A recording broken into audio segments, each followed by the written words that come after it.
Come, fly the teeth of the wind, share my wings.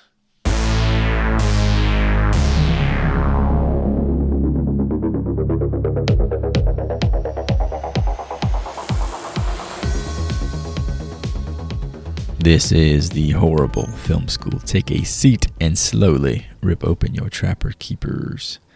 I am Chris, and I am here with Professor Hootie. What's up, fellas? Excited for the first day of spring, although it is cold outside still. Also with us, we have the king of the evil spirits of the sky, Mr. Nasty, a.k.a. Joey. What up, y'all? So yeah, the only exercise that I'm looking forward to this summer and spring is the 2024 Exorcist franchise. Can I get a hell yeah? Oh, hell yeah. The sequel's not coming out this year, is it? The sequel to the sequel to the sequel. To the reheat. I thought they scrapped that. Was that not scrapped? I hope so. I thought that was this year. Do you guys believe in possession? I mean, at that point, you gotta believe in demons and shit, and then you gotta believe in the devil. Not necessarily. Okay. The devil Kinda never goes back possesses together. people in these movies. It's always like... Fuck no, I don't believe in fucking possession. What about Pazuzu? You fucking believe in him? No! Pazuzu. Believe in any of that shit.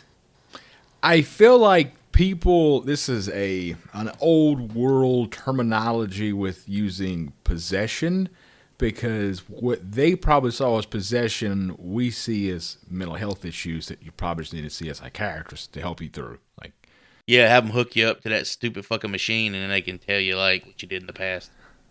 yeah, you put the light, boom, boom, boom, boom to your face. Let's talk about a stupid machine. That thing's incredible. It synchronizes brain waves, man. Dumbass machine got It was- tampon strings hanging off of it. We're going to get into this piece of shit. Some real science in that bitch. All right, then. We're kicking the bucket here. Without further ado, let's talk about today's assignment. 1977's Exorcist 2, The Heretic. Today's lesson, the evil lives on. Can it be stopped? So yeah, settled on this bad boy. I'm glad it's over with. Let's get down to it.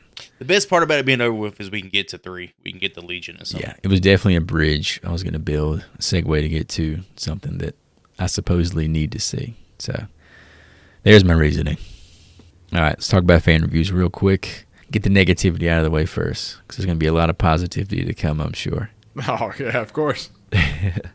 Review here from IMDb from July 2003, titled The Worst Sequel Ever. Wow. What can one say? Borman went from Deliverance to this? Okay, in addition to being completely hilarious, this is also the most pretentious movie ever made, aside from The Matrix Reloaded. Thought that was pretty funny. What the fuck? All right. This is Wait, 2003, man. All right, I got deja vu. Didn't we have this sort of situation happen with another review before where they just name dropped a random fucking movie? A random movie from that year. Yeah, I think Wolf Creek did the same thing. Good thing Burston set out for this turkey. Please tell me that I did not see James Earl Jones in a big locust suit. You did. If you're a fan of bad movies, you have reached Zen here. If you're a fan of the original Exorcist, run. Just run and don't look back. Run with your arms flailing into the night, as the preview audiences surely did in 1977. That is a 1 out of 10 review.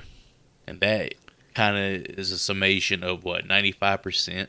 Of the criticisms. Perception of this movie. I thought it kind of encapsulated the hate that I've seen buzzing around this movie, doing my research here. The only reason that it's not the worst of all time is because Thanksgiving 2 never existed. So this is true. We're still waiting for that Blu-ray re-release of the movie. I'd argue this movie's worse than Thanksgiving 3. You think it's worse? Because you go into Thanksgiving 3 knowing what to expect. And in terms of how the movie looks and some of the more humorous sequences of Thanksgiving 3, it's an improvement on the original. There's no improvements here. We'll get to it. Let's get the car, put it back behind this horse, right. and start pulling. We got a ways to go here, boys. All right, let's spin it into positivity. This is from October of 2018, titled Moody Underrated Masterpiece from IMDb. Although it was a mistake for John Boorman to go against the original material which was handed to him, the Heretic surpasses the former with brilliance. Does great goodness draw evil upon itself? The tagline for the movie was absolutely a great idea.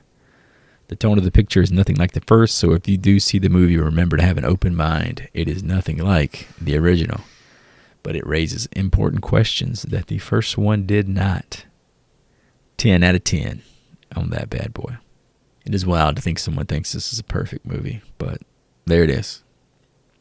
Well, shit, you got people like, I think Martin Scorsese is quoted as saying this movie was better than the original. Yeah, I got a quote from him later, and I think it's It's got a bit of, I don't know, true film criticism behind it that I can appreciate. Scorsese's a very smart man.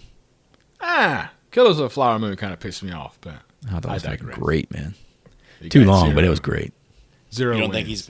you don't think he's being a contrarian by saying? No, I really don't. I genuinely don't. He's a devout Catholic, right? Exactly. Yeah, he's coming from Yeah, so a different perspective. His opinion probably has more weight than all of ours. Exactly. He's definitely looking at it with. Especially Hootie's being a fucking devil worshiper, whatever he is. I'm baptized Catholic. What are you talking about? Let me see your foreskin. Or is that not how that works? What? Hold on, pause. Wait, what? You mixing things up. This now. on his LinkedIn account? But yeah, for the positivity there, kind of spinning it as it had an original idea. It's really hard to look at this movie without mentioning the first one. It's literally You probably can't. impossible. It literally is profiting. The movie profited off of the first movie, like the existence of the first movie. But I mean, on that same leg, if I'm watching Halloween 6, how much am I comparing it to the first Halloween? Well, you're not comparing it, but in terms of it being a part of the franchise, I mean, how can you avoid it? This is the sequel, though. Halloween So 6 you're is saying the not second sequel. one should have a higher standards than the first? Oh, the immediate sequel? Yeah. 100%. Okay. Yeah. It's a tweak to the formula. That's your big cash grab right there. Is the direct sequel. I don't think this was a cash grab, bro. I guess that's what I'm kind of going at. This movie was initially a cash grab. It is definitely not what was What made, we though. got was actually better than what they initially proposed. Freddy 6, whatever franchise it is, in the sixth installment for them to try random weird shit. I did not expect for them to try random weird shit in The Exorcist Part 2. So you just wanted to reheat going into this, I guess is kind of what I'm getting at here. Just, maybe make the top of the peach cobbler a little more sugary. You know what I'm saying? Give us It's a little still bit a of good piece of familiar. cobbler. Some familiar flavors are kind of necessary when you're embarking on franchise material. I'll give you that much. Not to bring it up again, but I kind of had the same thing with the new True Detective. It's the branding so far removed from what got you interested. It kind of leaves a sour taste in your mouth. do bad things with you. That's true. That's True Blood. Yeah, that's True Blood. Sorry. Sookie, I am a vampire. I can't decide if I want to fuck a werewolf or if I want to fuck a pyre. Wait, did they call them pyre? pyres for short? Fangers. Fanger? Banger. I'm a fanger banger through Fang and through. banger. Fang banger, I think. That was some Alexander Skarsgård, like primo shirtless Alexander Skarsgård. Who was the werewolf guy everybody was obsessed with for like a month? Joe Manganiello, I think. He was in Spider-Man. He hosts Deal or No Deal, right? I have no idea. That's I thought Howie that was the Mandel. bald What guy. the fuck are you talking about? No, it's a new one. Deal or No Island. was we it watch Jack? it because Wait, the island. I'm old. Yeah, the island. They're on an island, right? Yeah. I think he was married to the I Sophia saw lady. previews. Is he the one that hosts that? Holy shit. They divorced, and now he's doing a game show. Okay. All right. Good for him, I guess. Good How for the hell him. did we get to this guy? What are we even talking about? I have no idea. We got to get back to Reagan I McNeil heard here, True boys. You said True Detective. I heard True Blood. So I started quoting True Blood. A lot of truth in those HBO streaming channels. All right, moving on, boys. Crew notes. This movie was directed by a fella named John Boorman, who has been nominated twice for Best Director at the Academy Awards for Deliverance and Hope and Glory. That's sad. I mean, that's a big deal. Sure. Good for him. So I think this guy's like super pretentious. Everywhere I went and was reading about him, it kept saying Sir John Boorman. Is he British? He's I British. think this is the motherfucker who went on IMDb or had his people go Nah. on IMDb and they changed all his shit to Sir John Boorman. Well, you do the same thing for like Ben Kingsley and all those guys. It's their title, man. Yeah, but who the fuck is John Boorman? We don't know who that is. He's an Academy Award nominated director, man. He's a man who wanted to make a horror sequel that wasn't a horror. So I have two tidbits about this man. One, why did this film? Which was, he was offered the chance to direct The Exorcist, but declined because he felt the storyline was cruel towards children, the first one. So, yeah, I did read that he was not a fan of like how they treated Reagan, like the idea that her torture was like the highlight of the movie was disgusting to him, which I could kind of understand from like a third party perspective. It makes him kind of like Joey said, sound pretentious. I'm just saying, you can't understand that. Someone wants to watch a child get tortured for 2 hours. Also, he was once sent the script of Rocky by producer Robert Chartoff. He wrote back to say that not only was he not interested, but he advised Chartoff to drop the project completely. Pretentious. Rocky 1? Yet again, yes. Best Picture winner, Rocky. I can take it or leave it. That's just my opinion, though. Now hold on. I'm a Schwarzenegger guy, man. Sorry. You just got excited because this guy was fucking nominated for Best Picture and lost. For Best but Director. Rocky wins not Best Picture. Best Director. Whatever. That's his job, is to direct the picture. So it was written by a guy named William Goodhart, who I had nada written down beside of his name. And based on characters, of course, by Mr. William Peter Blatty.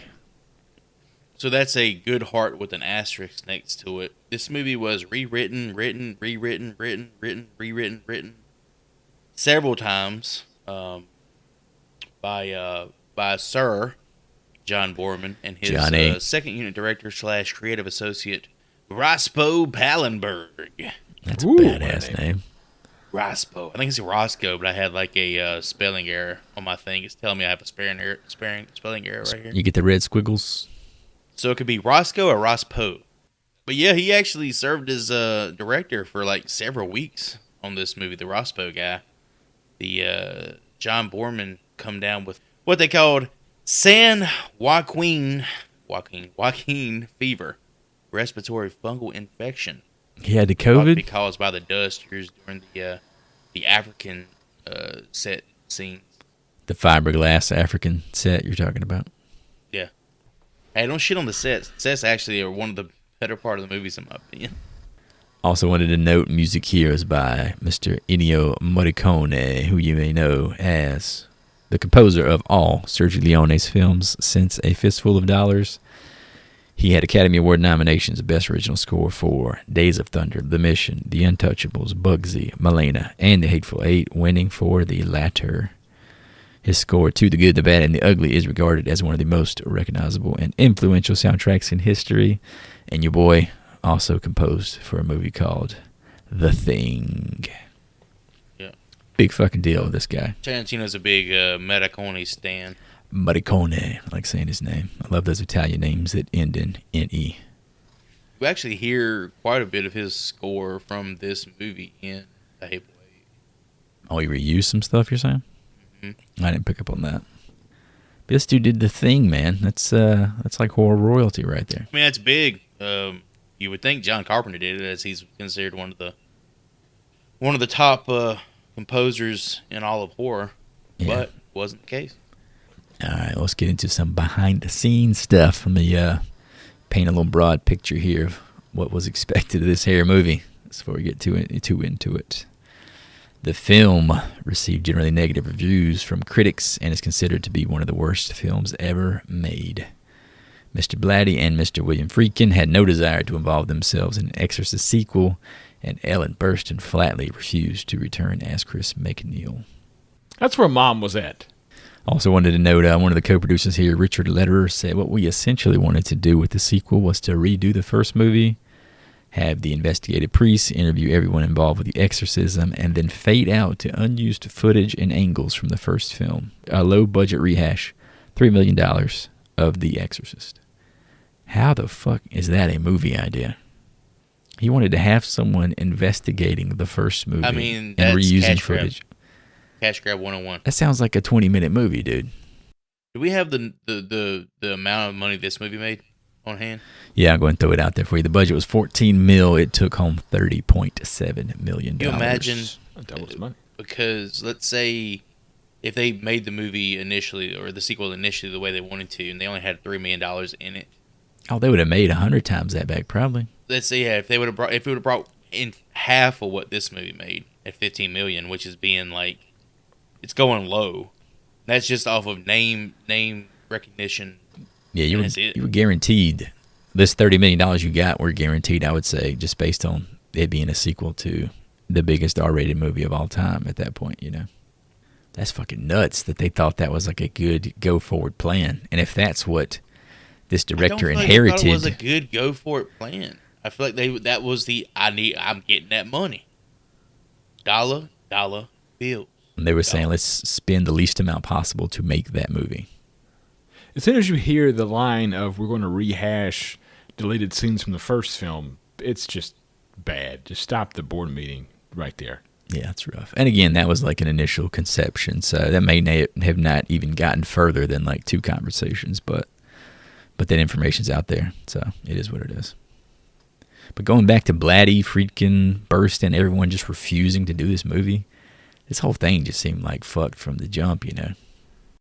Well, the way the movie ended, the way the movie played out, like, why did it even need a sequel? The first one, you mean? Outside of generating more fucking money. Like, the story was told. Joy's got a theme this evening. But again, you're over here propping up Exorcist 3, so which you can't have it both ways, baby. You want that cake, you gonna fucking eat it too. Which one is it? Well, here's the thing. Yeah, I'm propping up Exorcist 3, but there's like 3 more sequels after that. Well, prequels. But here's the thing with Legion. That was written by William Peter Blatty. Right, yeah. Did he direct that movie based on as well? like source material that's a direct sequel. But the book was the book. If we want to talk about the OG, the book came out before the first movie did. I mean, that's the original text. Anything he did after that was cash grabbing, if we're going to talk about cash grabbing here. He didn't have plans for no damn sequels. Well, I feel like as an author. Like, oh, okay. Is there really such thing as a fucking the cash theory's grab? changing, yes. Motherfucker, this ain't fucking J.R.R. Tolkien, and this ain't fucking, what's her name from Harry Potter? I can't even think of his bitch's name. J.K. Rowling, baby. This isn't J.K. Rowling we're talking about here. He's not selling 50 million copies of The Exorcist, Chris. The first book, he sold a fuck ton of those. I'm sure he did. I'm sure he did quite well for himself. Yeah, and he wrote the script for the first one as well, the movie. Just saying, we can't point that finger at Mr. Borman and not fucking blame old dude for doing the same thing. He was just more successful at it, apparently. Also had a note here, Mr. John Voight, father of Angelina Jolie, initially signed on for the role of Father Lamont, but left due to differences about the role that could not be resolved. Kind of a weird note there. Was it because of the baby bird? It was the baby bird, the anaconda. The baby bird. Can he play? Mateo. Oh, he is the can he play guy. Fuck. Get your fat ass up. Get back on the field. You fucking idiot. Talking about, you were the fattest, dumbest piece of shit. Look at that guy's dead now. He might be. Rip if so. Holy shit, we're going to have a fucking Lance Hendricks. We've had enough burying living people here on this podcast for at least a month. I made it a point to find out who was dead alive in this film. So. Warwick Davis is still out there. We know that for a fact, too. More to come. I know Ned Beatty's dead. That's like the only one I know. Also want to throw some more like shade on how this movie seemed like it was fucked before it even got made. The McNeil house in Georgetown had to be replicated because the filmmakers were refused permission to film at the original house, and they also had to replicate the infamous Hitchcock steps adjacent to the house because Washington City officials refused to let them shoot with the real steps. No one wanted this fucking thing to get made, dude. Almost every location they went to film, they were rejected. Isn't that fucking bizarre? You know how much money this thing had to have brought to Georgetown, the first movie? They had to invest an additional $5 million in the budget to build the sets for the movie to actually be made. It just seems like it had so much going against it. It's bizarre to me, you know?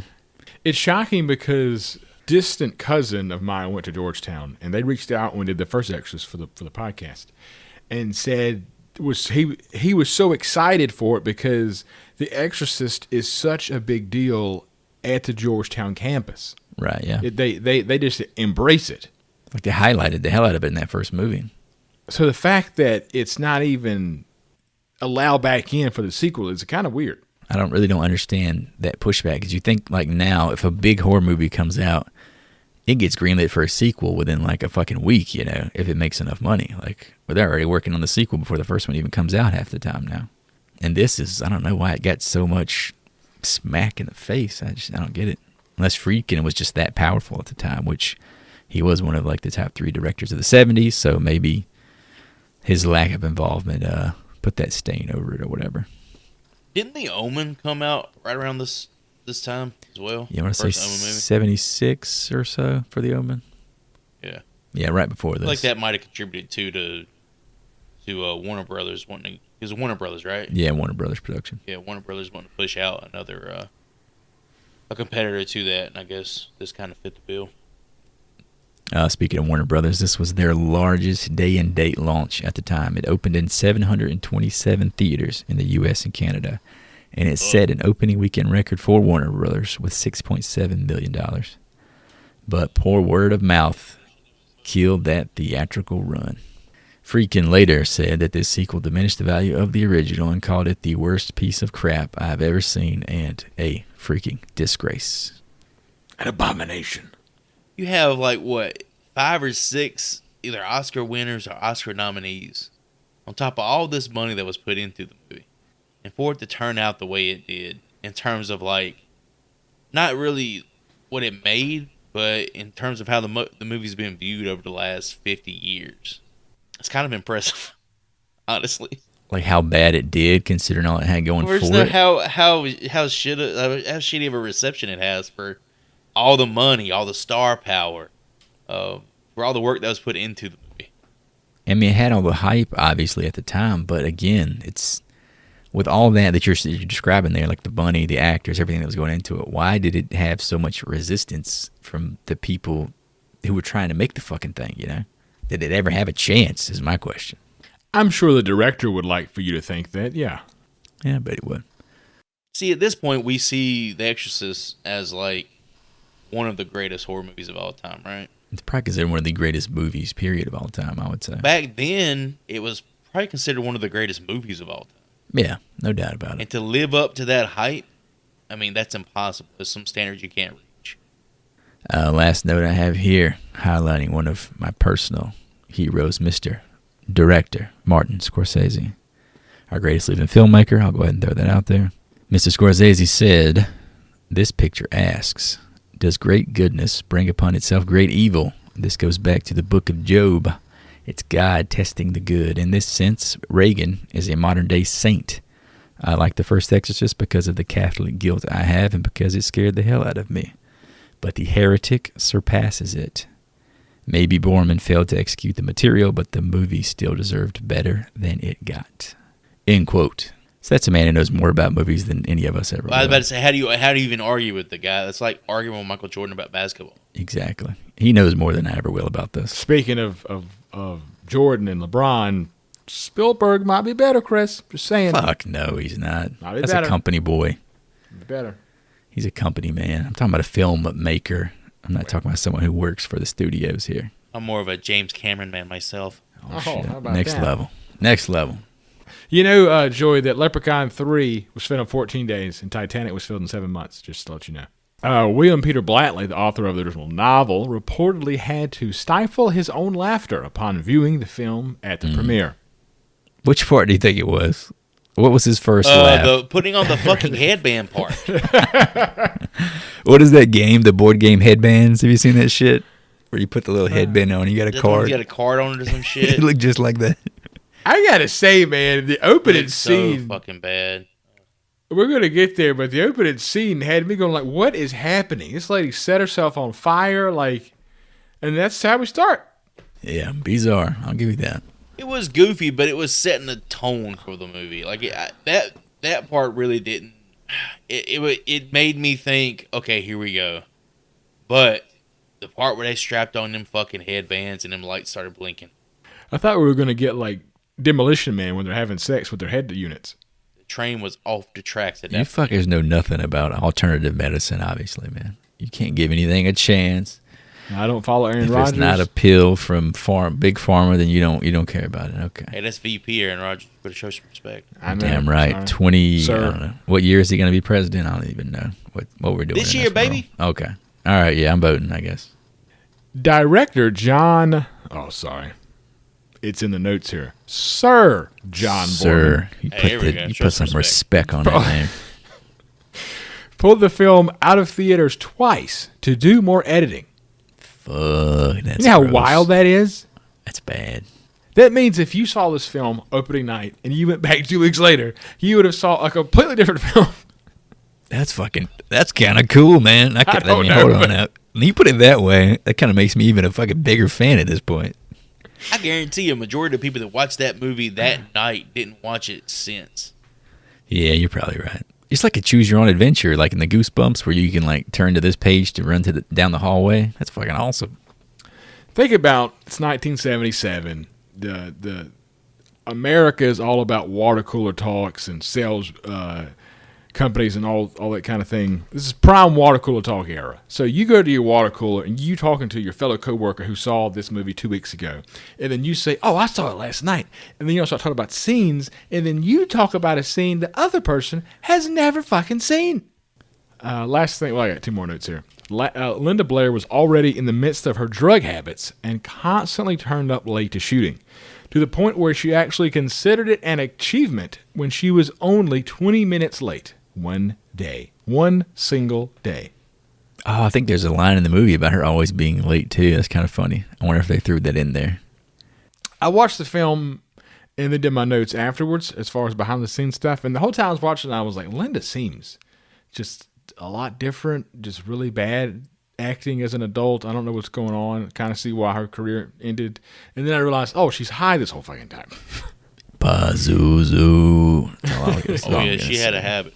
What's funny, you were talking about your notes process there. I got to say up front that I spent 4 hours with this movie because I was challenged by my brother to watch it without picking up a pen and then rewatching it with doing my notes. So Yeah, you gotta watch it dry. Linda Blair is quoted by Bob Maccabi in his book The Exorcist, Out of the Shadows, as proclaiming Heretic to be one of the biggest disappointments of her career. no. And this is coming from somebody who, after this movie, doesn't have much of a career. Oh, She's actually in a shit ton of movies, right? A lot of cameos. She's in a lot, yeah. She's in a lot of shit. There's one, I'm going to bring it when we actually get to her later on, that it's a pretty awesome trailer. There you go. I got a side note. Does anyone know how old she is in this movie? I never looked that up.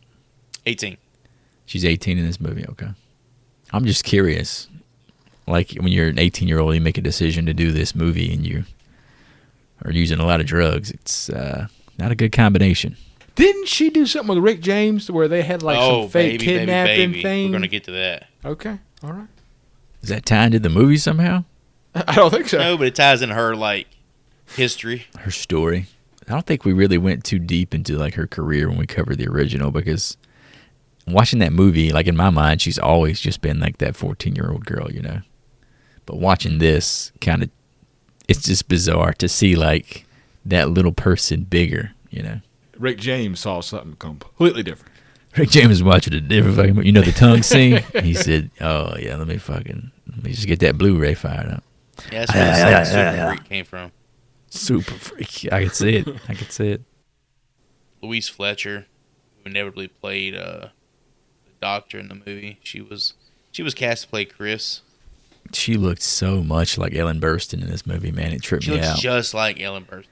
The role of Dr. Tuscan initially was written to be male. So we had bangers such as Martin Sheen, Chris Sarandon, Gene Wilder, Richard Dreyfuss, all considered for the role. I bet Gene could have made you believe that damn box contraption with the tampon ropes. Oompa, He would have sold that shit. Doop-a-dee-da.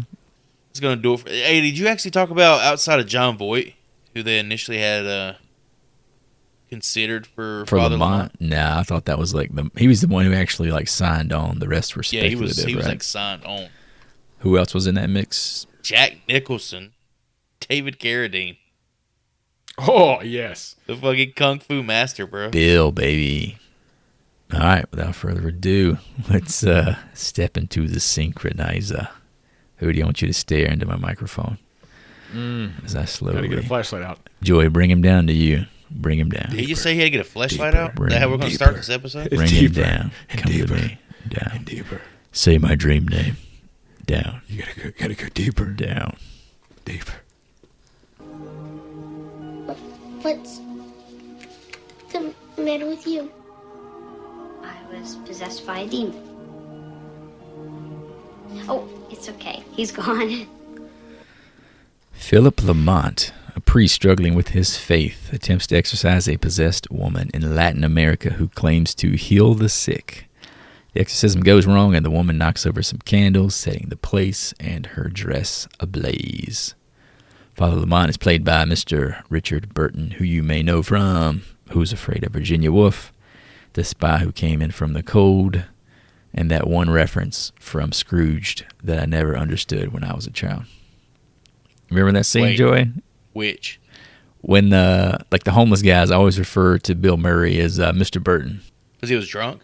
He always, because he looks so much fucking like him.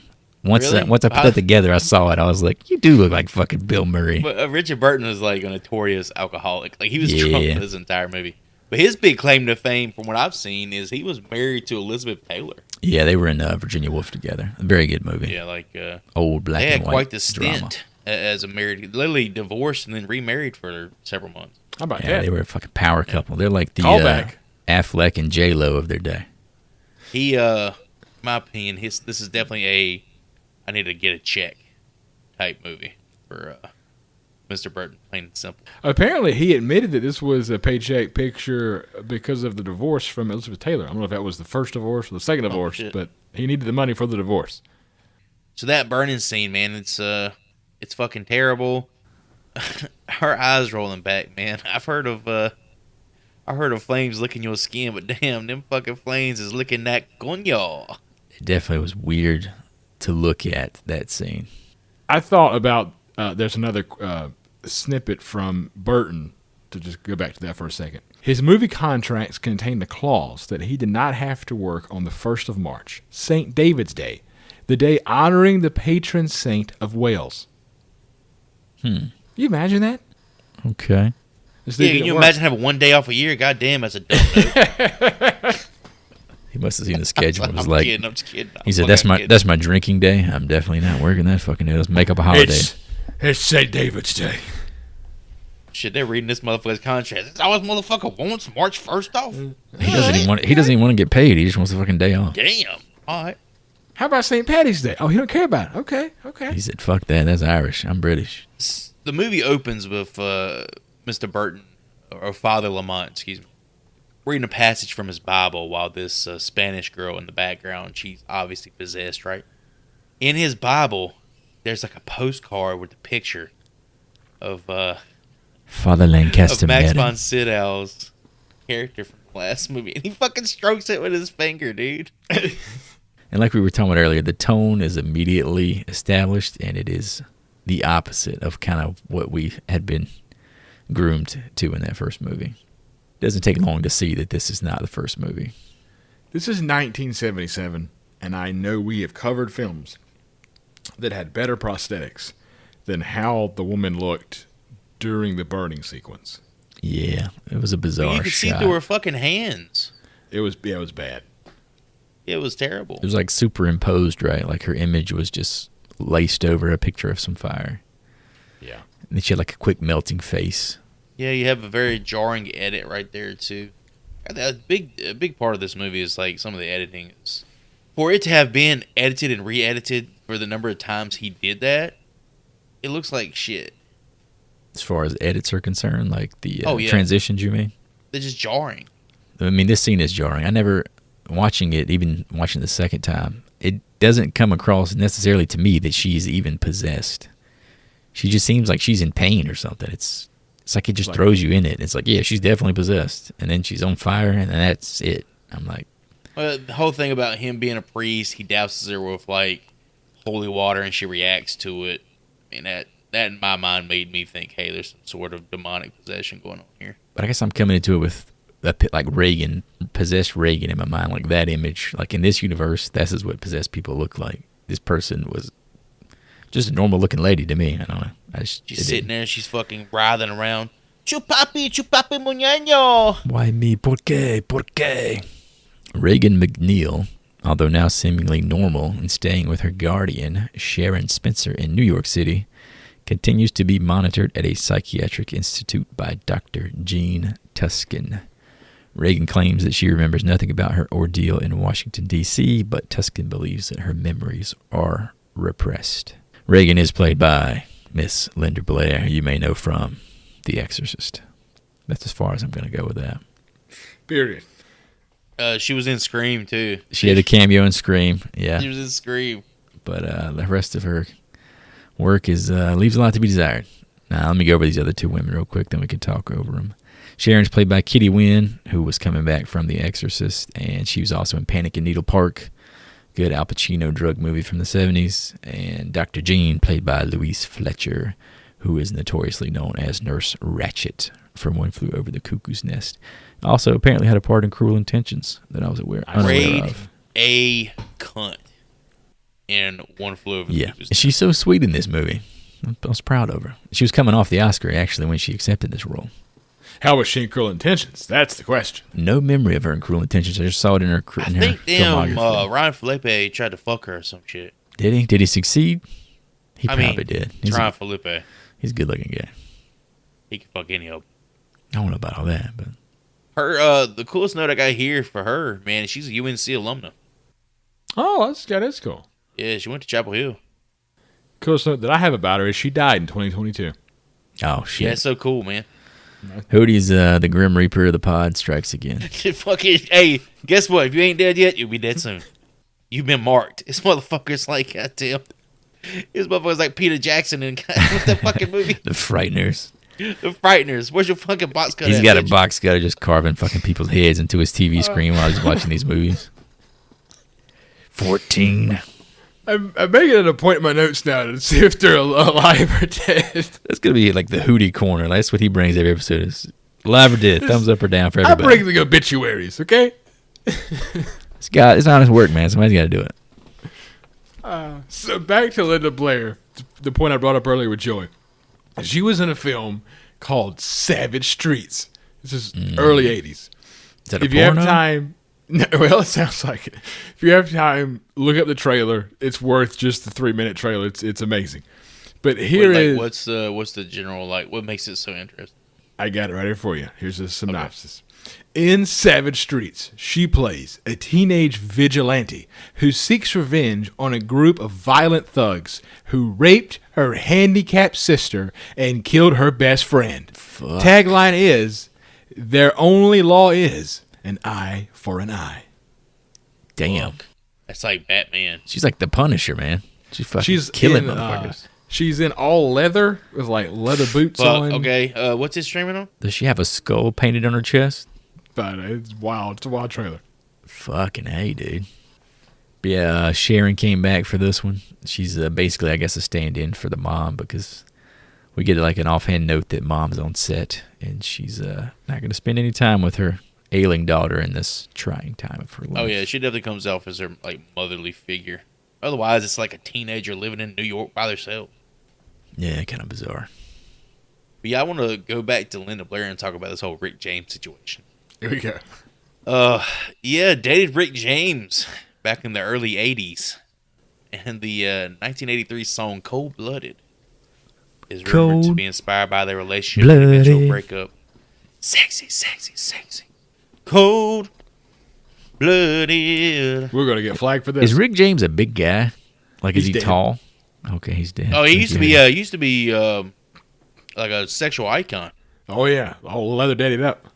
Dude, Linda Blair was like, she was hot shit there for a while. Like her whole, the thing I was talking about earlier with the cocaine bullshit, that all started when she went to Florida to attend the funerals for her friends in Leonard Skinner. Jesus How Christ, that's crazy is that? bizarre. She was just like, she was in the shit. She was like considered a celebrity. So she was like an it girl, like one Yeah. of those in magazines. She was and hot stuff. shit there for a while. Father Lamont is assigned by the cardinal to investigate the death of Father Lancaster Merrin, who had been killed 4 years earlier in The Exorcist. Marion is facing posthumous heresy charges because of his controversial writings. Church authorities are trying to modernize and do not want to acknowledge that Satan exists. Marion is played, of course, by Mr. Max von Sydow, who you may know from The Exorcist, Flash Gordon, and The Seventh Seal. The Cardinal in this scene is played by a fellow by the name of Paul Henreid. This was his last movie, and if you could see over my left shoulder now, you could see his face on my poster for Casablanca, in which he played Victor, that sumbitch who stole Humphrey Bogart's girl. Can't nobody see your background on Vaseline wiped all over your camera, whatever the fuck that is. That's a privacy screen. But yeah, this dude's it's a big deal. This was, I mean, it's an awesome credit to have. It's definitely anytime someone's in Casablanca, let us know. He died making this one, Hoodie. So I died. I don't have a credit for that. He died. As soon as you fucking said he was alive, he died. This was his last acting credit because he died. Wow. he went Such into he went into the director's chair after this and directed a lot of television. And then when I say a lot, I mean this dude. You know what? All right, it's funny you fucking say that. Did a lot of I went TV. to his IMDb page and all it was popping up was TV shit. And I'm like, this dude's been in 1,000 TV shows. Yeah. He's got to be 90 years old at this point. I feel like he directed every sitcom in the 80s and 90s. Hell yeah, man. Good for him. I love this whole set too because they're in the Vatican, right? Yeah. Or some holy place. They do the traditional. The cardinal like puts his hand out with the fucking ring on there, and there's a fucking zoom in of Father Lamont kissing his fucking hand. Yeah. And I got a note. He says, "Kiss the rings, bitch." Kiss the rings. I don't think bitch. that's normal. At least that I know of. I don't think that's normal. I fucking. It's not normal protocol. I don't know. You have to kiss rings and such. I've spent 0 days as a Catholic man myself on this earth. There's such a cool quote right here from Father Lamont. I want to give a little bit of shed a little bit of light on. Today, wherever I look, I see only evil. God has fallen silent. This dude is dramatic as hell for a priest. He is a dramatic motherfucker. I did note that, especially on the second watch. This dude just walks around spouting this shit to everybody. Like, you think of a priest, like, oh, he's the guy who's, like, here to listen to me, kind of like a pseudo-therapist. You meet this motherfucker, he's like, I'm not here for you. Evil's fucking everywhere. I'm fighting for the eternal soul of the whole world. There's a demon inside her! Because at one She's point... just trying to eat breakfast. What are you fucking At one screaming point, about? he tells Sharon, have you seen a priest? And she's like, I thought I was talking to one. He's like, I'm not here for you, bitch. I'm not here to help you. I'm here to fight, like, the devil. The way he looks at Reagan is bizarre. He looks at her like she is a walking demon. It's because she's dressed the way she is. Well, When you think about, like, what's his proxy is, like, Max von Sydow's character. Like, that's, in our mind, watching this movie, like, that's the Catholic priest, you know? Like, he's the ideal version of it. You think about the first movie, he comes in like a fucking boss in that first movie. Like, he has nothing to say. You remember? Oh, Father Mirren is literally all fucking business. He's no OG, play. man. That dude's, and that character's so fucking great. But when we meet him as an old man, he just comes in, he does the fucking work. This dude is so in his fucking feelings, and he's like so obsessed with Father Mirren. It's kind of an interesting interpretation of a Well, priest. I feel like I've never his seen a arc priest like this. Plays out more like Like Demi's? Who? Demi? Yeah, more like Demi's. Because he's questioning his faith and whatnot. Yeah, his whole thing is he's questioning his faith, or he can feel his faith slipping from the initial scene where the girl he was trying to save died. So he's failed. He's trained by Father Mirren in the way of performing exorcism, and his most recent exorcism failed miserably. he also looks at the good doctor and says, I sometimes urge for a female touch. Don't you ever need a woman, Father? Sometimes. So, you offering? Father Lamont visits the Institute, but his attempts to question Reagan are rebuffed by Tuscan, who believes it would do Reagan more harm than good, in an attempt to investigate her memories of the exorcism. Tuscan hypnotizes Reagan via a synthesizer, a device used by two people to synchronize their brainwaves. And we endure a moan-filled bit of mind melding with Pazuzu himself, complete with some chest groping. Up until this point, this movie This is the scene. feels pretty much run of the mill. It's okay. This is just going to be, you're looking at a generic movie. Yeah, like it's gonna offer nothing new, nothing I haven't seen before. This is where the movie goes off the fucking track. They strap it on, baby. Too cool for school. They strapped it on, First of all, boy. whoever designed this mechanism needs to be fucking fired. They literally took 2 rubber belts you would get off of a car, strapped a bunch of tampon strings to them, and wired them up with like a candle, like a big candle with some bulbs The 2 on it. flashlights on them, yeah. There's blinky lights on the headbands. And it's, I mean, you talk about the prop, like you're trying to degrade it, I understand. And I mean, in my mind, it was whatever, but I do think about, like, the way they take it off and throw it around like it's nothing. I'm like, this is fucking, it's kind of goofy. Knowing they tore that shit up every time It's they took it goofy off. as fuck. At one point, he, like, rips it off. He's like, yeah, put this shit back on me, talking to the other lady. It just looks so cartoony. This technology is groundbreaking shit you'll never see exist in the history of mankind. Oh yeah, it's made out of shoelaces and a belt buckle. If you really think about it, it's something you would have probably seen on a Star Trek episode. In the That 60s. was Well, this play. movie came out the same year as the fucking Star Wars movie. A television I show in the understand. 60s. Do you see all the shit they had on there? But, yeah, that's true. I was trying to say that. You imagine if goddamn Yoda strapped one of these to Luke Skywalker's head and shit and said, I'm about to teach you the Force, bro? I mean, aside from the prop itself, the idea, they're trying to show you that they're using science in some kind of With futuristic religion, way. right? Yeah. Yeah, It's to like, further religion. Right. Yeah. It's like a ritualistic thing almost, but there's no good prop that I think could illustrate that. I mean, what else? How else could they illustrate this for you to see the connection of fucking brainwaves? You can't see that. Just that idea, though, it takes what was pretty much, for the most part, Exorcist. I mean, it was about subtlety, right? Yeah, like is she possessed or is she not? We don't really know. Yeah, up until a certain point. We This assume movie's 5 minutes in, and all of a sudden, you got fucking Star Trek going on. mind meld, baby. You're doing a mind meld. You got Spock over here finger blasting your fucking forehead, mind melding right now. I bet it felt Joey, pretty let's good. just pause. Let's just pause. Let's pause what we're doing, and let's just look at me. I need you to go deeper and deeper. Fucking shit. Joey, Match my tone. Come down here. Deeper. Deep. Say my fucking name, bitch. Say my dream name. I do like that. I like that expression. Deeper. Say my dream name. Now the priest is going to talk to you. Do you acknowledge that? Your friend. He's your friend. Say my dream name. Spaghetti. Call me by my That's my name. fucking dream name.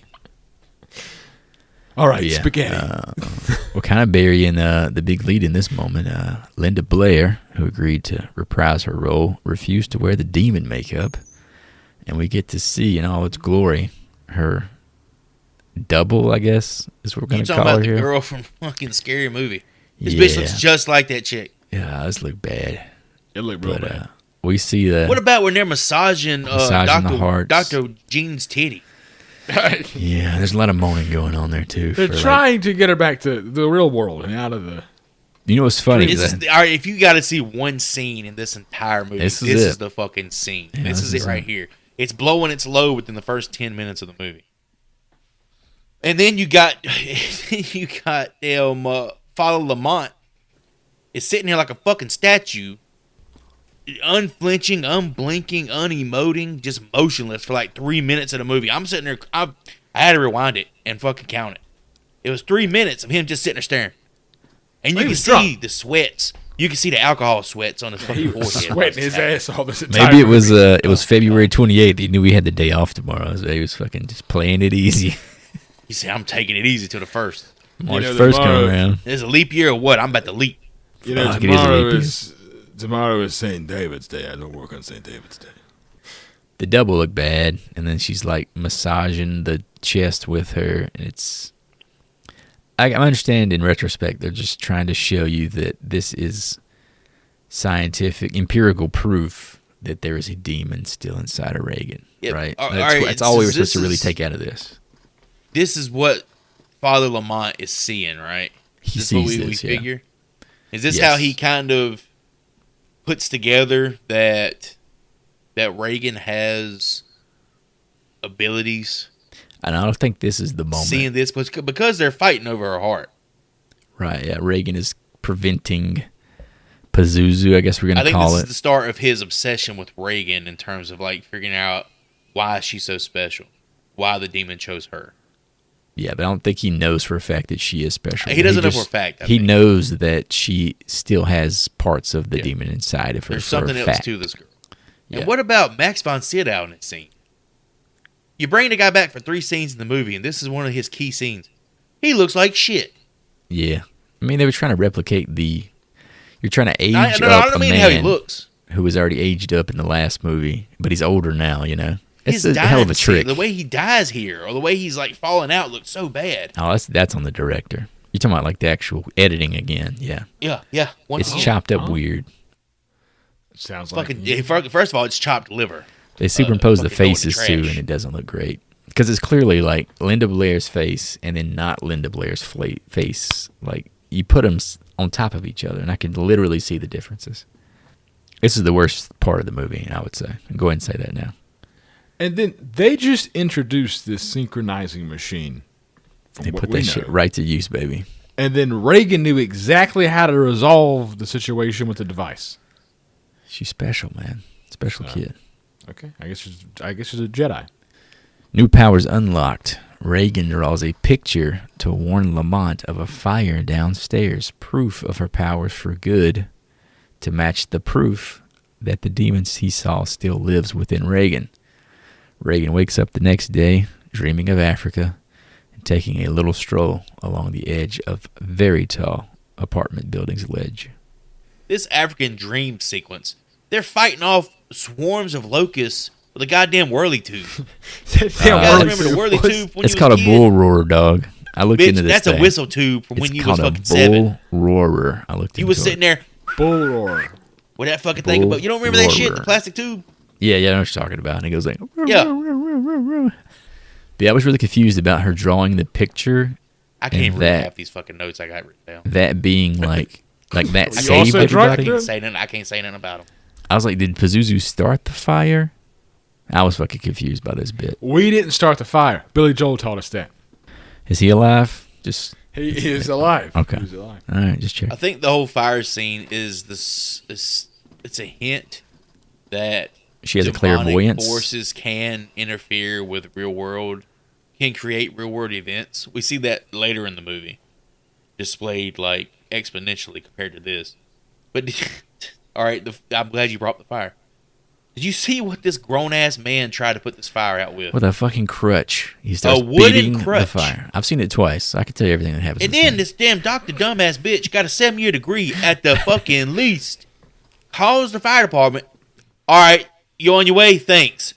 Puts the phone down, grabs the fire extinguisher that's been next to her the entire time that she's Yeah. on the phone, It's and bizarre. puts the fire out. It's definitely fucking weird. And the angle of her seeing his face superimposed with the picture that Reagan drew of the flames around his head is super corny. This whole 10-minute section of the movie is terrible.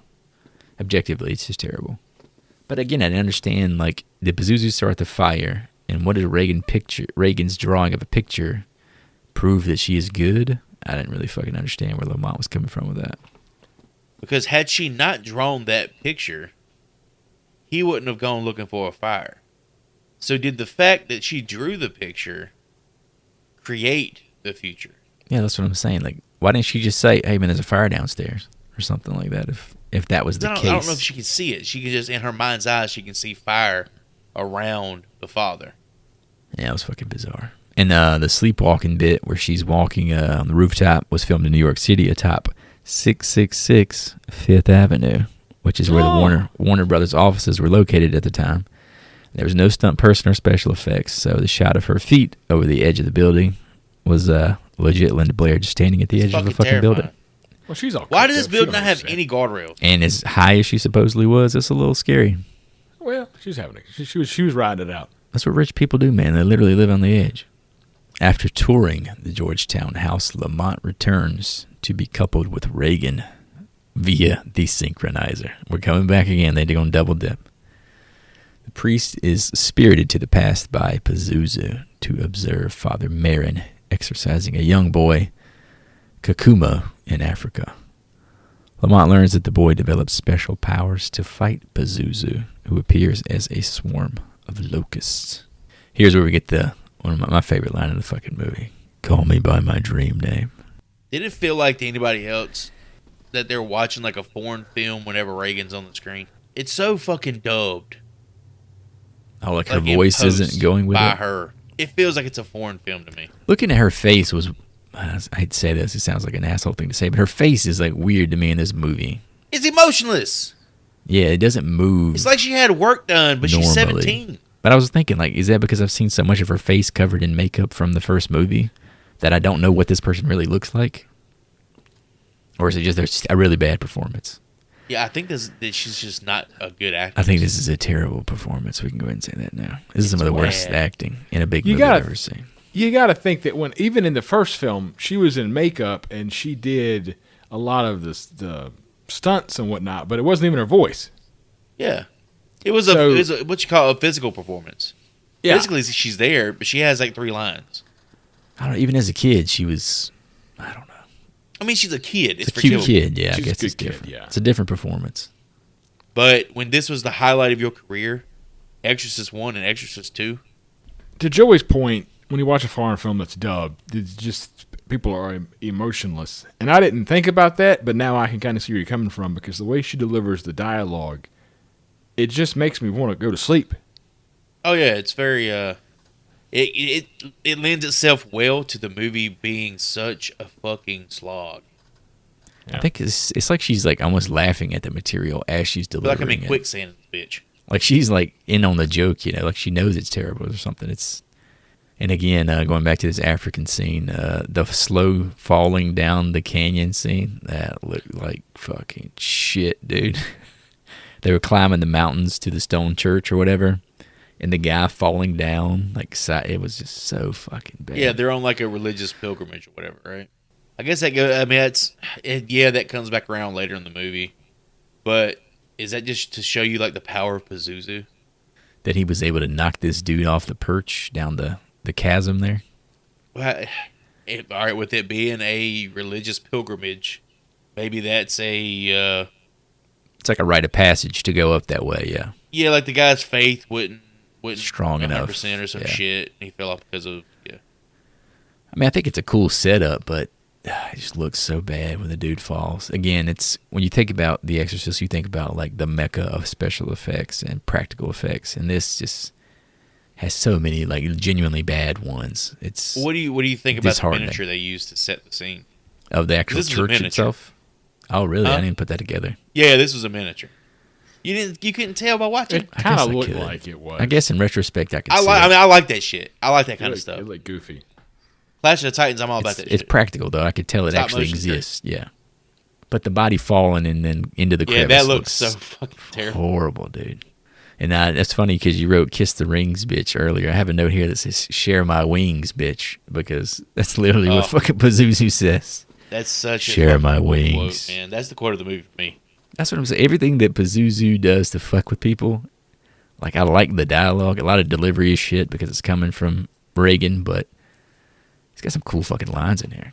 Also, what the hell? All right, for me, the score is great when it's not just out of nowhere crazy fucking noises. This ain't. I'm not looking for Hereditary. You know what I mean? What is up with this screaming ass score during these scenes? Yeah, I hate the screaming. I didn't love this score, if I'm being honest. I'm going to tell you that up front. I was expecting a lot more than we got out of it. Reagan is able to reach telepathically inside the minds of others. She uses this to help an autistic girl to speak. Tuscan and her staff are shocked, but the girl's mother is too overjoyed to care. Reagan runs into Lamont at a museum, complete with a model of the Ethiopian stone churches Lamont needs to find. This girl literally says, "I'm autistic. What's wrong with you? I was possessed by a demon.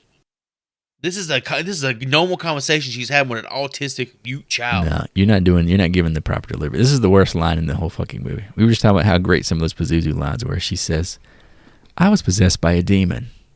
Oh, it's okay. He's gone. I actually have it in my notes here. Linda Blair is an awful actress for this exact scene. Yeah, that one line just destroys everything. To her credit, how would you say...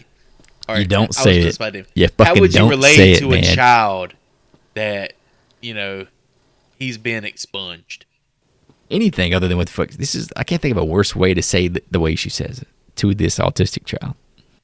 And the bad part is this could have been such a touching hallmark scene for this film. It was set up to be like an easy softball pitch. Oh, yeah, I'm a sucker for these things. A little kid who's suffering in pain. I'm a sucker for this shit, But then she delivers that line, and I'm checked out of that fucking scene.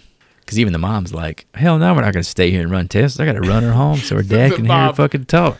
The Bob was awesome. Father Lamont journeys to Africa, defying his superiors to seek help from the adult Kakumo. Along the way, Ned Beatty gives him a ride to the mud village. With a little help from Pazuzu, Lamont finds Kakumo. And after a test of faith, we see Kakumo is actually a scientist studying how to prevent locust swarms. Lamont learns that Pazuzu attacks people who have psychic healing abilities. Kakumo is played by Mr. James Earl Jones, who you may know as motherfucking Darth Vader. Also featured in Doctor Strangelove, The Sandlot, Lion King. Fucking gangsta. I found a note about old James that he's done a lot of religious-based TV shows or movies and such. I mean, he's got like a voice from God, man. He has one credit, Chris, that you're going to want to look up. It is called James Earl Jones Reads the Bible, the King James Version. I would fucking listen to that, my dude. That's like an audiobook? No, it's in his IMDb credits. I don't know if it's a movie? It's like they're watching him just read the Bible, but... I would fucking listen to it, man. I want to hear him read fucking Revelations, boy. I want to hear it all, man. I love this dude. Revelations. At the end of the world shit. 7 dragons, 7 heads, seven crowns. Everything the light touches. About Mr. Jones is he is a United States Army veteran and former member of the 75th Rangers Regiment. And I'm proud to be an American. Damn Where right. at least I know I'm free. Oh shit, I gotta ask, is he still alive? Yes, he is. Please don't kill James. Okay, I was like, please don't do it, Hoodie. He's an American treasure. He's still ticking. I'm sorry to tell you that Ned Beatty is dead as of 2021. Yeah. I didn't even get his character's name. I just said that's fucking Ned Beatty. That's Edward, bro. That's the dude from Deliverance. That's Deliverance. You mean Roseanne? I mean Deliverance, bro. He had a pretty memorable scene in that. That's John Connor. What the fuck's his name? What the fuck? What is John Goodman's name on that? Dan. Fuck, I called him John Connor like he's the fucking Terminator. Like he's the son of fucking Sarah Connor. Oh, yeah, he plays John Goodman's dad on the show. Oh, that's right. He was also in He Got Game, guys, okay? Oh, fuck, I don't remember him in He Got Game. Well, he's also in I Life, remember that fucking movie. Rudy, and Back to School. Oh, I remember this Joanna Man. Was Ned Beatty in Joanna Man? He was not. Right. Okay. You had to choose one movie to watch the rest of your life. Joanna Man. Joanna Man versus Ernest Plays Slam Basketball. Dunk Ernest, motherfucker. Slam Dunk Ernest. Same. Which one? Yeah, it's choose? Slam Dunk. Ironically, It's the shoes, man. the Joanna Man actor is in both films. I You know didn't that. know that shit. Yeah, dude, that's why I brought it up. Oh, okay. That's the segue. I don't That's know the his name. segue. They're a bunch of janitors who play basketball. How about he goes to the one place to get Cucamonga? What's his name? Fucking Kokumo. God, Kokomo. Kokumo, man. Kokumo. They bring out some shirtless woman, and he's like, well, God almighty, yeah, I got a damn note right here says, look at the titties on an African queen, goddamn, I'm converting to Islam right now. the thought way they he were reacts Christian, to bro. that is like, all right, well that ain't correct. It's so funny And just because walks they're away. all like, he keeps saying Kokumo, and they like, oh yeah, we know what you mean. And they all get them together and take him up to this damn titty woman. They say he gonna like this. She's Yeah. smiling like hell, and they all laughing. Yeah, I had written down, does Kakumo translate to cooter in the language of these African folks? Because they were fucking like pigs and shit. Like, you gonna love this shit, man. We're gonna make $20 off him. And what about the scene when they beat his ass with them rocks? That was fucking great. They're like, get the fuck out of here. And they just start pelting him with rocks. And then Reagan's like thrashing on the stage while she's dancing. Dude, she's hitting him with the fucking... She's crumping on stage, bro. It's weird. That's another weird-ass scene, man. So is this like they're connected because of the synchronizer? Yeah, this was supposed to show you that now they can like share thoughts. They've been synchronizing so much. They're currently synchronized. They're synced, Just so much. They're in sync. They're literally in sync. Well, how'd you guys feel about the whole good locust argument here? It was on the second watch. I paid better attention here when James Earl Jones I couldn't was pay kind attention to it. I saw them titties. Yeah, the first time I watched it, I definitely tuned it out. But the second watch, going through like his scientist angle of what is the good locust, I kind of understood it a little better. I don't know. Those are grasshoppers, though. Yeah, That's but what locusts are. like he was saying, when they brush their wings, They're not like cicadas. They get into a frenzy and they just want to fucking eat everything. Oh. But he said there's a way to make good locusts. Like, that's the whole idea of the movie, is you can face the devil and still be good. Wow. You're just too deep for this fucking film, Chris. Okay. Coming down. I'm lowering my tone for you now. You're way too deep. I'm going real low, James Earl Jones style. Reagan and Lamont go into sync yet again to learn that Father Marin believes psychic powers are a spiritual gift that would one day be shared by all people, and people like Kakumo and Reagan are the first of this new type of humanity. In a vision, Marin asks Lamont to watch over Reagan. All right, what'd you guys think about this whole idea? This is what That they're Scorsese was creating saying. Super spiritual warriors. This is Scorsese's argument here. I actually like that. Yeah, the good I thought that was attracts a cool evil. idea, just not for this movie. At the end of the day, you strip away all this bullshit, all these effects that didn't work. The idea is good people attract evil motherfuckers. Lamont and Reagan return to the old house in Georgetown. The pair are followed in a taxi by Tuscan and Sharon, who are concerned about Reagan's safety. The taxi crashes into the Georgetown house, killing the driver, but Tuscan and Sharon survive. They tell him, he says, where I want to go. They say, 8 Prospect Street. This motherfucker's looking at them like, 8 Prospect hell Street? no, cuz. We ain't going up that way. That's where that motherfucker fell out the window, bro. I feel bad for this dude because he clearly didn't want to go here, and then he gets caught up in the weird spinny car sequence. Yeah, that was a weird sequence, too. Oh, up until this point, everything's like shit for these two people trying to catch up with the father and Reagan. Like, they literally have turbulence in the fucking plane they're taking to get to Georgetown. They're being stopped by cops. They're running into accidents where the doctor has to get out there and fucking help. Like, there's so many supernatural demonic forces trying to keep them from arriving. And why do you think this is happening? I don't feel this is clearly explained in the movie. Because at this point, Pazuzu has enough of an influence over Father Lamont, and now he's kind of become a disciple. So he doesn't want any interference in like his conversion, I guess. Yeah, he's trying to get Reagan to the house, because this is like the source of Pazuzu's power. It's at the fucking house. You think that's it? For some reason. Because It's not in the original movie, when my dude, Is this about Father Marin dying there? not Father Mirren, the other guy, Demi. Stallone. Denny. When Denny, Demi, motherfucker. Dimitri. he takes Pazuzu into his body, and he kills does himself, what he does. No So you're saying he's like living around the staircase, like floating. the source of Pazuzu's power is here. But he still has some kind of fragment inside of Reagan based on all the shit that we've seen. Yeah, via throughout the the movie, synchronizer. Pazuzu has this quote that once my wings brush you, like I there's got you. no getting rid of me. There ain't no getting over Said there me. ain't no mountain high enough, ain't no valley low enough. Is Sharon like possessed here? Oh, baby, she is possessed. Is it? I thought Why that she was trying to then- stop them from getting there somehow. It was really confusing. She's possessed because she has to live with this fucking little idiot walking around dreaming and shit. She's been brushed by the wings. She's been brushed, bro. Somebody kind of brushed her. Brushing. A lot of brushing in this bitch. Because she sets herself on fire. Yeah, I got this. Here's my next note here. Pazuzu tempts Lamont by offering him unlimited power, appearing as a succubus. Unlimited power. Appearing as a succubus who is a doppelganger of Reagan. At the front of the house, Sharon sets herself on fire. Is Sharon possessed? Was my question here.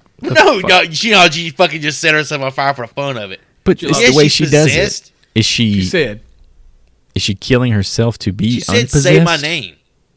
say my name, say my name. When no one is around you, you say, "Baby, I love you." You ain't running games. Say his name. She literally just said, I'm turning this dial to Freddy Krueger. Fuck it. So was she trying to like kill herself to remove the influence? She was trying to make it to where the doctor could not get to Lamont. No, but she killed herself intentionally. Yes, but by lighting that entryway on fire, there was no way the doctor's getting through there. All she had to do was step around her flaming ass, and she was inside. No, Chris, the car was on fire. I think she still could have got in, bro. And nobody asked about the driver. Yeah, he was fucked. No one checked on him. Yeah, when the doctor gets out the fucking... What's her fucking... Dr. Jean, what's her last name? Tuscan. Dr. Tuscan gets out of the car. She's literally got one piece of barbed wire on her titty, and she's acting like she just took two to the chest. You gotta fucking help me. She does that like that. And then you see in the driver's seat, fucking black guy's cut in half. His face is cut off. Poor fucking dude. And she's like, "Oh, he's dead." And she fucking walks around. They should put this up for like Uber driver training. Like, never trust two crazy white bitches who want you to take them to the haunted house in When D.C. he's in the whole fucking spin sequence where they're on the carousel or the tilt-a-whirl or whatever it is, he punches through the fucking glass. I saw that. Just in time to see himself or see the car veered into the gated entrance to the McNeil house. He might have been the damn MVP of the movie, dude. He had fucking like Jim Brown strength. Fuck this window. Right through that fucking glass. That was a... All right, this movie, we've been talking shit. The cinematography in this movie is fucking great. Some of this shit in here is legit good. This shit is good. That was a super good fucking Watch shot. it twice, dude. You spend 4 hours in this shit, and you're gonna find some kernel of love in here. I'm telling you. Here's the thing. The sad part is there's kernels of like good shit in the movie. Yeah, there's no doubt about that. We're almost there. I'll take your word for it. Lamont succumbs to the succubus, but he is brought back by Reagan. He attacks her doppelganger while a swarm of locusts wreck the house around them. Lamont manages to kill the doppelganger by beating open its chest and pulling out its motherfucking heart. The locust storm is fucking cool. I'm sorry. That's just a really fucking cool effect. I said it when we saw the trailer. That shit looked good. That was done with like packing peanuts. It looked really fucking good, whatever it was. Yeah. I love a good storm. It's the same shit we saw in Pumpkinhead, man. A really good fucking windstorm. I'm just a sucker for that shit. I'm ready for fucking twisters. Let's go. You ain't never seen it jump this house, jump that house, and come after you, motherfucker.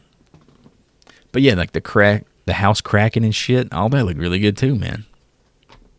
What I really liked about this scene is where Pazuzu Reagan is on the bed and she's watching Father Lamont attack Reagan, and Reagan's like, she's changing her voice and imitating all these people throughout the movie. Yeah, she says, reminding the father about what the goodness in him and the goodness in others and all this other shit. But every time he slams her against the wall, he goes, huh? Fucking the doppelganger is sitting there thrusting. She's like jerking and thrusting herself around with like pleasure. It's like she's fucking edging herself watching this shit. Yeah, it was kind of funny. They did crack me up a bit. Good. Kill her. This is my Reagan now. Oh, apparently this scene was supposed to be a lot more graphic. Oh, really? They toned this down a lot. You mean like in a sexual nature?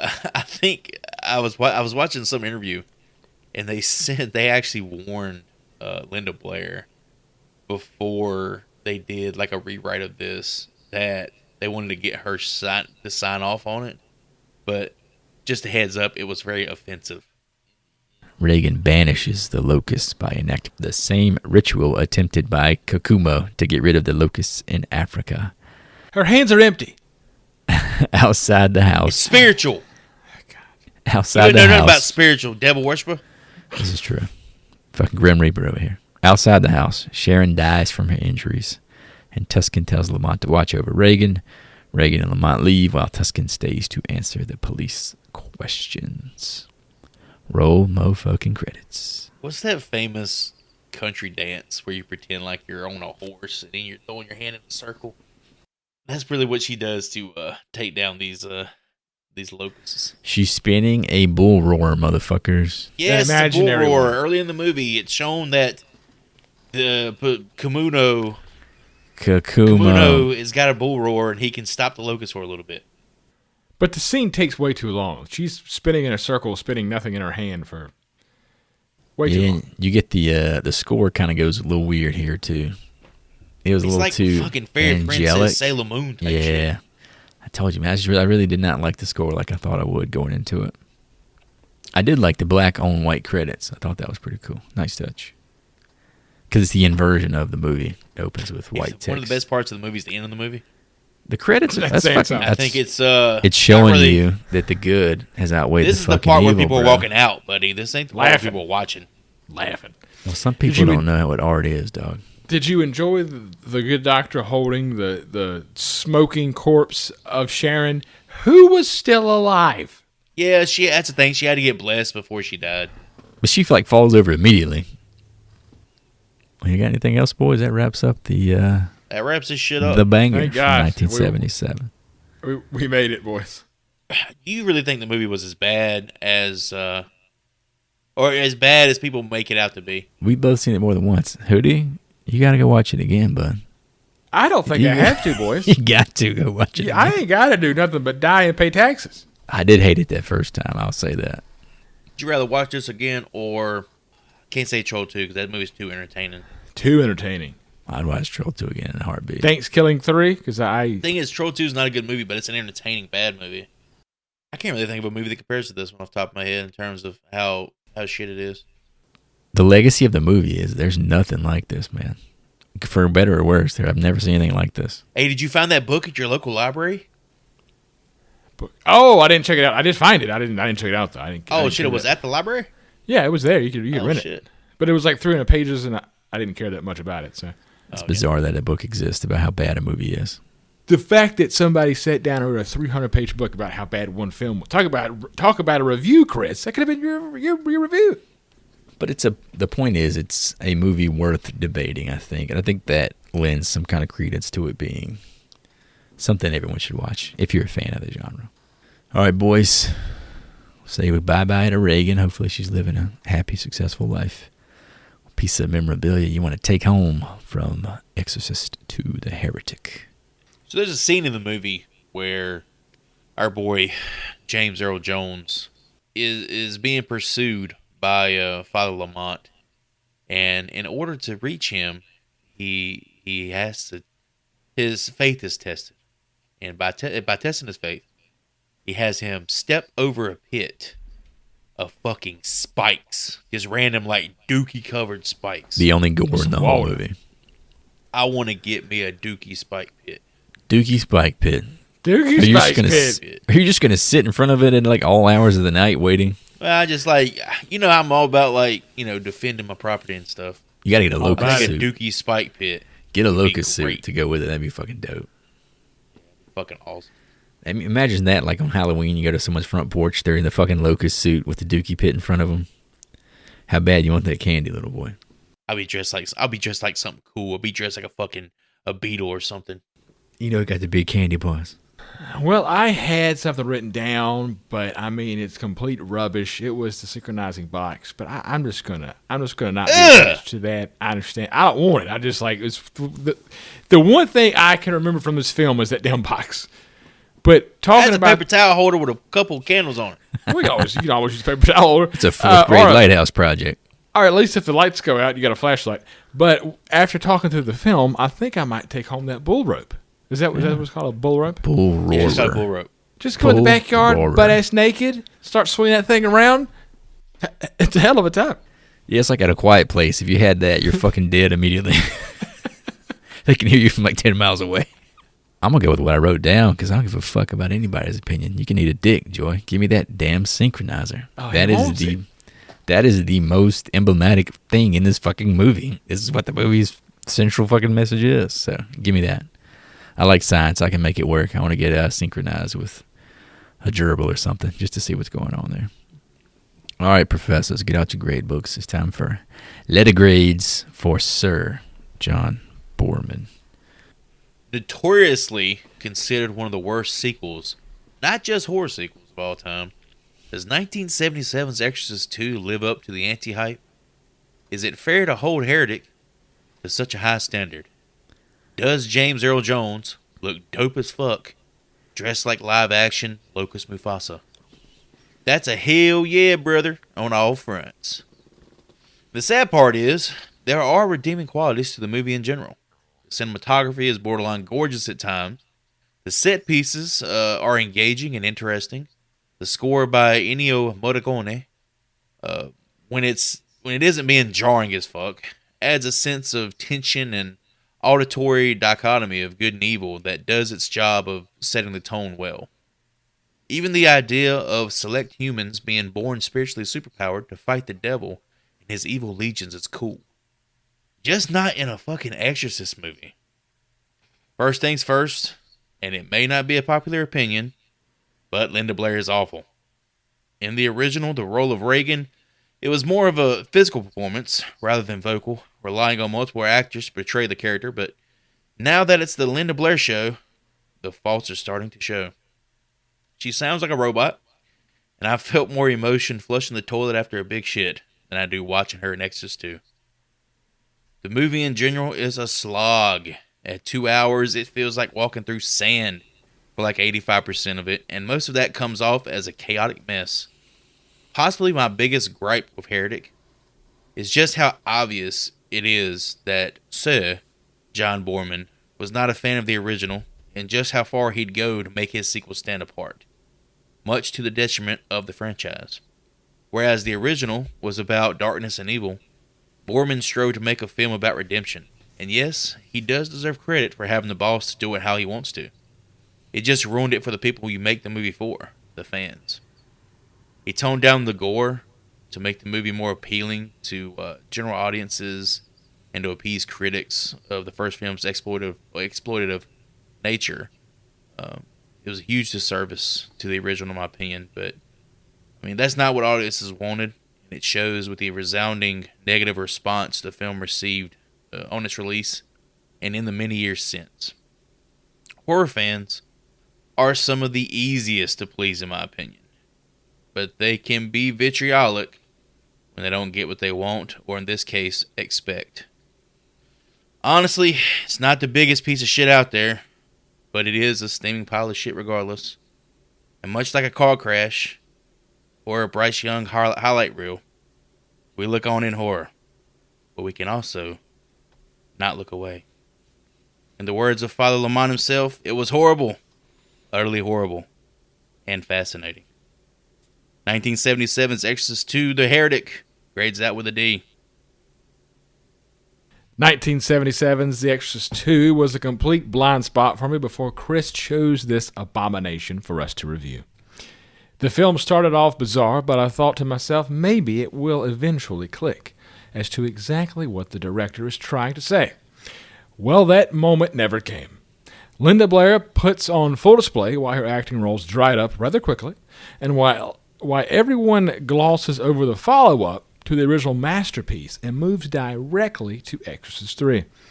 Much like Thanksgiving 3 that we had to review thanks to Chris, I wish this film also skipped over the direct sequel. I give this film an F. Please do not go out of your way to watch this film. Oh yeah, and if you're on a date and the other half puts this film on for date night, just run as far and as fast away from that person as you possibly can. Man, this was a bit of work for me here. Happy birthday to me. This movie is better on the second viewing. First things first, coming back to portray an Oscar-nominated all-time horror great character. Linda Blair is awful. Nothing more to say there. The toughest bit of this movie is its shift in tone. It completely shits on its predecessor and makes those stakes somehow feel lower. The music follows the same pattern, and as much as I came into this wanting to champion the music man Morricone, that just ain't happening. At the end of the day, if you remove the Exorcist brand from this, you may have had a better movie. The swing at something different is bold, and we so often blame the big franchises for their lack of deviation. Gotta be honest, the Locust Swarm and Cracking House in the finale were fucking sick. And that barely pulled this movie from the absolute bottom of the shitter. Getting by at the buzzer, I hand Sir John Borman, AD, in my class. All right, let's recap some fan score guesses here from Rotten Tomatoes. Since this was my choice, I was not part of the game. For anyone new to the show, we take a stab at that audience percentage on Rotten Tomatoes. If we're within 5 percentage points, we choose our next adventure. Otherwise, we spin the random wheel of chaos to see what we're going to watch next. Starting with the low man, Mr. Joseph said this would sit at a 17%. Mr. Hootie said a 28%. Actual audience score on Rotten Tomatoes is lucky number 13. 13 fucking percent. That is horrible. Oh, that might be the lowest one we've done so far. Fuck, I beat you. Mr. Joseph, within 4 percentage points, takes the driver's wheel. So I present to you the keys to the kingdom. What are we going to be watching next, sir? All right, I'm going to do something super out of the ordinary for me and out of the ordinary for us. You going to pick a good movie? And I hope you guys are on board. Go ship. We're going to review a 2024 movie. Oh. It's only 3 months in, son. 2024? Yeah, we're going to take a look at 2024's stop motion. No idea what this is. Not me either. Sounds like we need to pull up a trailer. Oh, it sounds like a good time to do that. If you want to watch along, follow the commentary, check out our YouTube. We'll have the reaction posted up there. Otherwise, we will check back with you here in a few. Well, since this is Joey's choice, no guess for him between you and me. Mr. Hootie, where do you think I shall abstain. That there sits at on Rotten Tomatoes audience score? Audience score for a film is definitely a blind spot, considering how new it is. I had no knowledge of it till that trailer myself. The fact that it's Shudder does feel like it's going to bring the number down a little bit. We're going to go 72. Say 65. Even though it looks like it's right up my alley. Alrighty, folks. Thank you for listening. Check out our website, horriblefilmschool.com. You find links to all the podcast platforms, Instagram, and the merch store. Give us a follow, leave a review, send us some bull roarers, which you may know are ancient, ritual, musical instruments. I'm going to say goodbye and offer my support to women tiptoeing along New York City rooftops. Be careful up there. We love you down here. As always, if you're hearing our voices, tell at least one person you know. Spread the love. Spread the campaign. Tell them all about the Horrible Film School. And with that, I'm going to go grab some clay, make my own figurines, and see if they will attack me. And I'm out. Thanks for all the likes, the subs, the listens, the follows, the downloads. We really appreciate you guys and gals' support, as well as your time and attention. Be sure to join us in the next one. We try on some puppeteering for size with 2024's stop motion.